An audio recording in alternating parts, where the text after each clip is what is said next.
Donc maintenant, pour exporter nos 3 différents fichiers, nous avons plusieurs possibilités.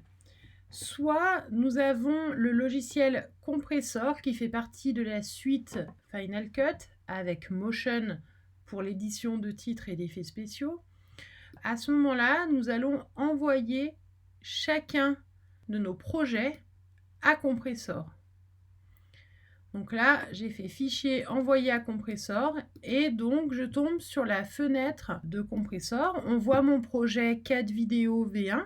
Donc soit moi j'ai déjà des paramètres, des templates en fait de vidéos donc qui sont personnalisés. Sinon je peux aussi déjà avoir des pré-réglages. Donc par exemple, si je voulais le mettre sur un appareil Apple en 4K, que ici je vais avoir l'explication des paramètres de ce réglage, mais je peux aussi créer moi-même un réglage. Donc pour ce faire, je vais aller dans plus, nouveau réglage.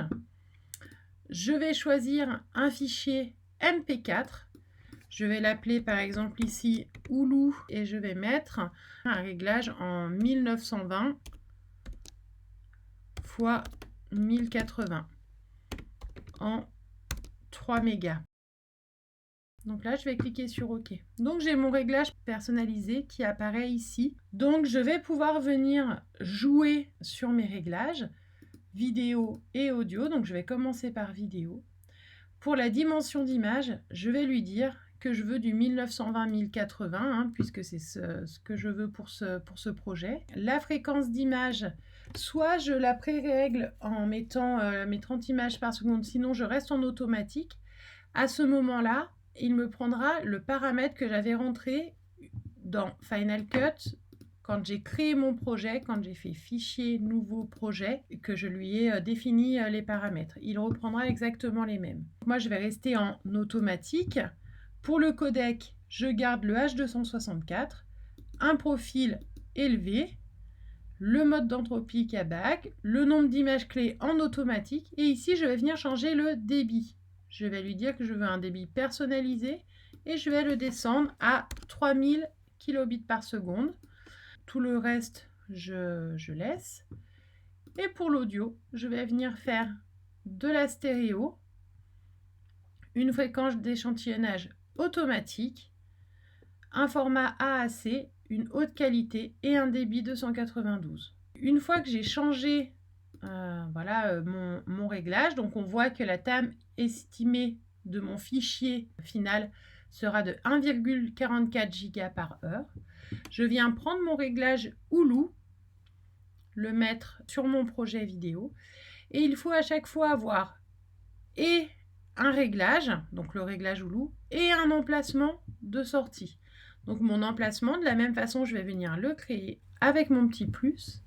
Sur mon bureau, j'ai mon fichier Oulu. Je vais créer un nouveau dossier Oulu Corpus. Voilà, qui sera ici. Je vais venir le faire glisser.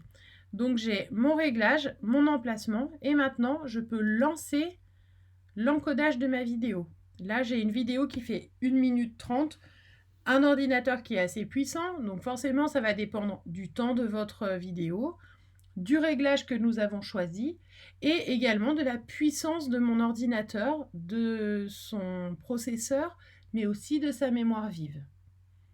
Quand ce processus va être terminé, je vais pouvoir aller dans mon Finder, sur le bureau, Oulu Corpus, et effectivement retrouver ma vidéo en MP4 au bon format. Si vous n'avez pas Compressor, dans tous les logiciels de montage, on a une fonction d'export. Donc là, je vais choisir ma vidéo capture d'écran et je vais cliquer sur mon icône de partage. Je peux soit le faire dans un fichier master, mais je peux aussi choisir, voilà, j'ai un peu moins de choix que sur Compressor. Si je veux du MP4, je vais reprendre ma 4 vidéo CE. Je vais devoir choisir le dispositif Apple 720p. Et on va le voir ici qu'il va me donner mon export. Dans mes réglages, je peux choisir effectivement le format ordinateur qui va me faire du MP4. Si j'avais choisi un dispositif Apple, on voit que ça me fait du MKV, l'extension du format dispositif Apple. Par contre, là, je vois que je vais avoir un fichier de 214,9 mégas. Donc, je vais faire un codage toujours en H264. Par contre, je ne peux pas jouer sur le débit. La seule chose que je peux changer, c'est effectivement ma taille de fenêtre. Donc, je pourrais choisir de faire une vidéo un petit peu plus petite.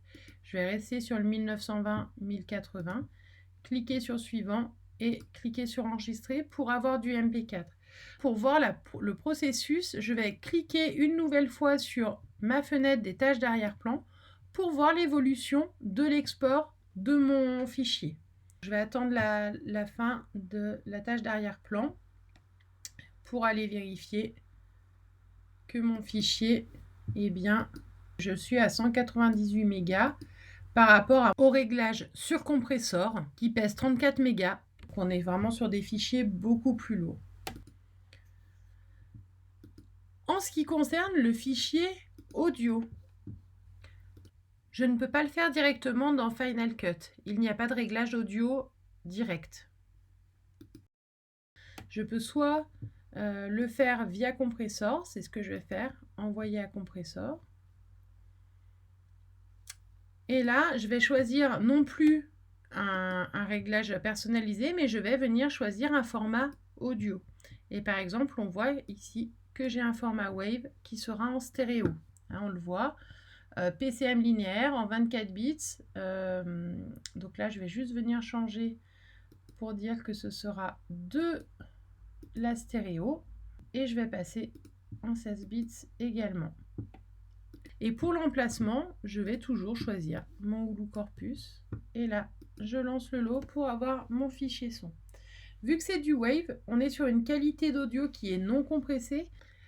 Les fichiers seront donc assez lourds, à peu près la moitié de nos fichiers vidéo.